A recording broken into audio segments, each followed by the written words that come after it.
Hi, good morning. Welcome to BrightonSEO. My name is Nate Burke. I'm the founder and CEO of Diginius.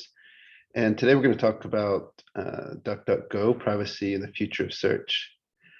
As a bit of background, I started in the kind of internet and e-commerce world about 25 years ago, following studying computer science and in the home and garden sector, so started at .com.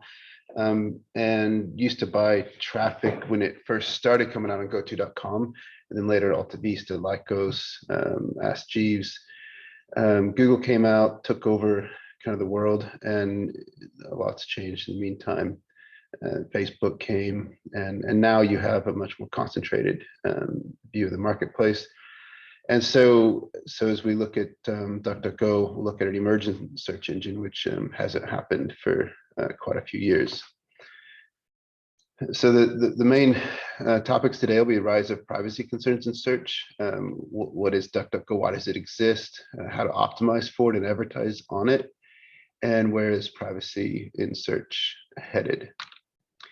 So if we look at the rise of privacy concerns, anyone in the I guess technology industry is there are always people that are concerned about privacy, but as far as a kind of a widespread concern, that really came about in 2013 was kind of the advent of a lot of these concerns with Edward Snowden and his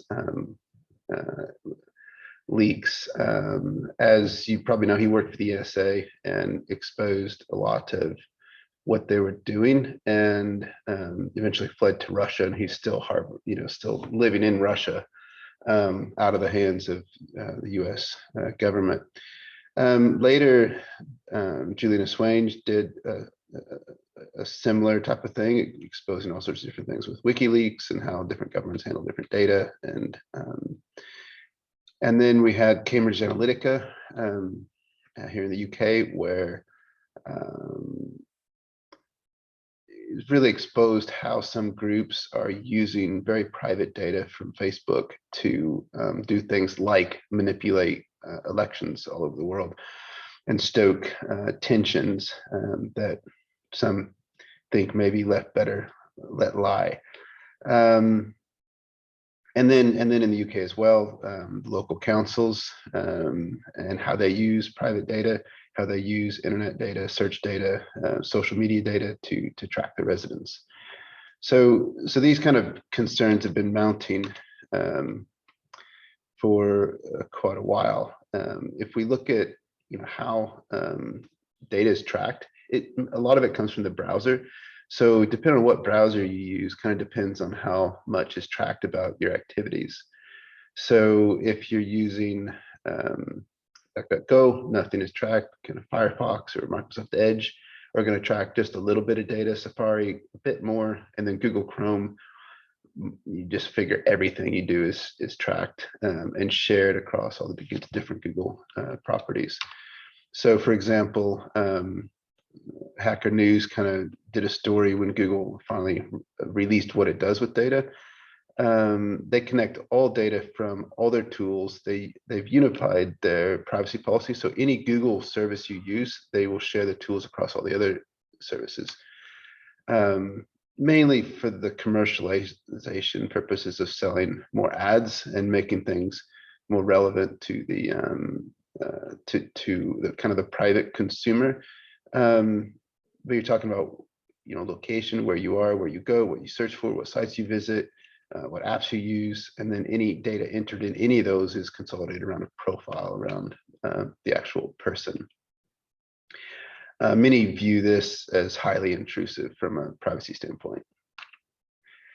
Now, if you kind of fast forward to 2022, the governments are awakening to these practices, and there's been a number of headline news, like Google's been found, the governments, instead of going directly, they've just said, hey, it's illegal to use Google Analytics. So France and Austria have both outlawed analytics because they say it exposes GDPR restricted data to US spy agencies.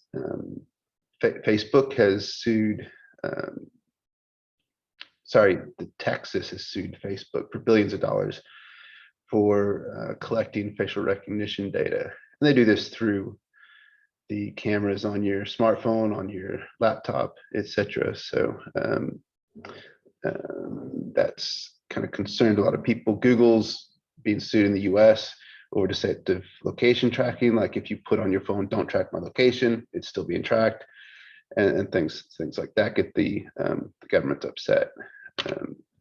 Now, if we kind of go into key dates around DuckDuckGo, so it was founded in 2008 by internet entrepreneur Gabriel Weinberg, primarily with the purpose to protect users' search data, search privacy, and also avoid the bubble of personalized search results. So like on DuckDuckGo, you won't have location data. So if you say restaurant near me, you're not going to get your results because it doesn't track your location. So yeah, if you want restaurants, you still got to use a different search engine. Now it was originally backed by Union Square Ventures and angel investors.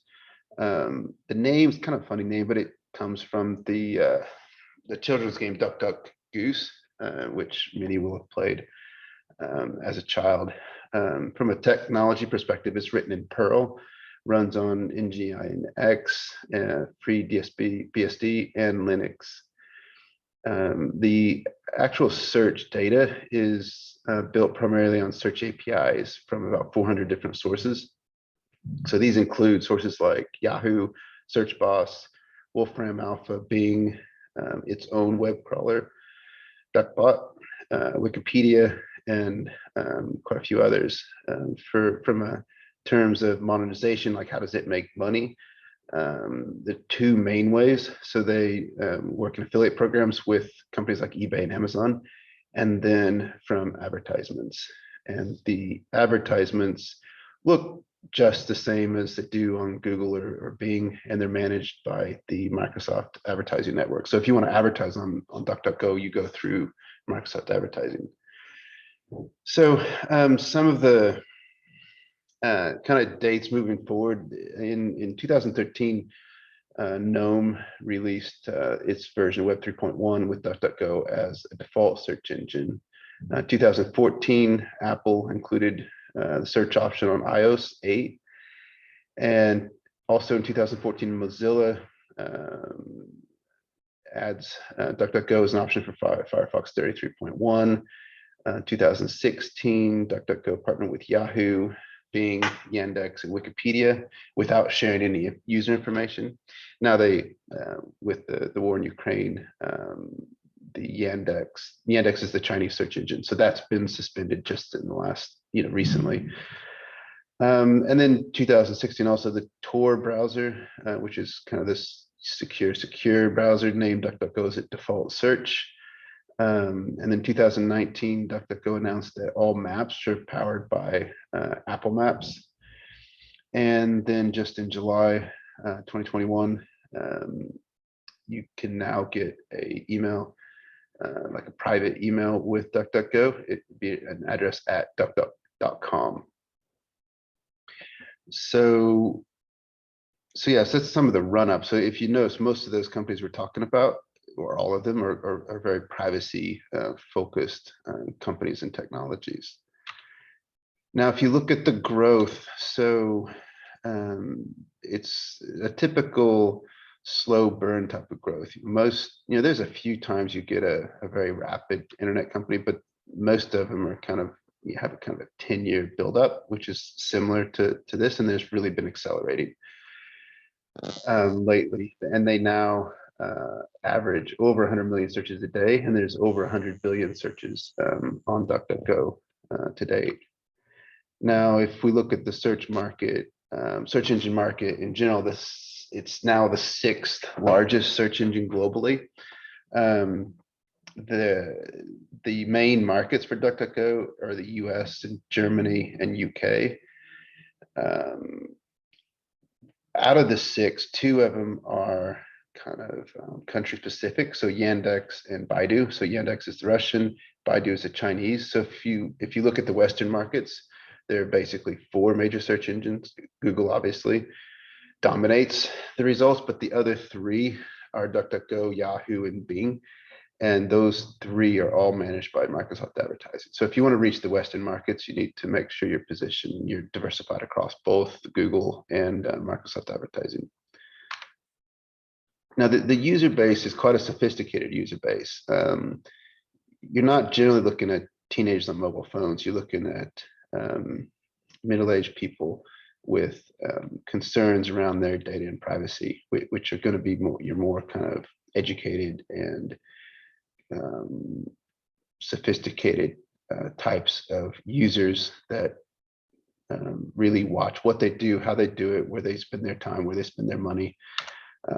These are kind of medium and high income profiles, similar to the Microsoft Bing profile, which from an advertising perspective is kind of the target market of most companies. You know, high intent on desktops to make buying decisions. The users themselves are quite loyal. So once they make a decision to be careful with their data, the majority use DuckDuckGo exclusively. They don't, you know, cross browser and use it randomly. It's very exclusive. So if you want to reach those customers, you need to be on DuckDuckGo. If we look at the tracking, what does Google track versus what does DuckDuckGo track? Google tracks location data, search history, the purchases you make, your browsing behavior, Gmail activity, YouTube activity, the ads you view, how you use Google devices, apps, services, and anything connected to Google. DuckDuckGo is completely anonymous, no search history, automatically connects you to the encrypted website versions when possible, making it harder for others to track, does not use any cookies, and keeps the IP addresses hidden. So is this the same as Chrome Incognito? So Chrome Incognito will not store on the actual device that you're using what you're searching for. But if you look at the fine print, it still stores the rest of the data and can be made available. So it might not be quite as secure as you would hope. So in getting into optimization for DuckDuckGo, it does work as 400 different sources. So it compiles like crowdsourcing websites, and search engines, Yahoo and Bing. And so this data comes from all these different sources. So it's difficult to pinpoint. So if I do this one thing, I'll optimize well. So and also it's very different from Google and Bing, which maintain their own isolated indexes and determine their own rankings. So they're not their own indexes. They take API data from all over the place. The local search, much less precise, because again, DuckDuckGo does not focus on the data. It's very much more broad search. The map data is all coming from Apple Maps, so make sure you're optimizing and listing well on Apple Maps. And then otherwise follow Bing and Google indexing rules in general. Now, some specific optimization, it's going to work pretty similar. You want to have quality backlinks, optimize content, get listed on all the other search engines. One thing you probably should do that is they have this thing called a bang, and where you put in a name for your site. It's like a shortcut. So you want to do that, and then otherwise it's mainly following all best practice data. Now on advertising, as we covered, they have affiliate revenue and advertising. So yeah, they'll have Amazon and eBay links, but most companies are going to work on an advertising basis, which is managed by the Microsoft Ad Network, specifically the search and content networks on Bing. So just like Google, Microsoft Advertising has a partner network. Now, one of the main where you can list products and so forth. So when you're listing products on Microsoft, the most efficient way is just import your Google Ads from your Google Merchants and your Google Merchant Center directly into Microsoft Advertising, and then your ads will show up just on on MSA.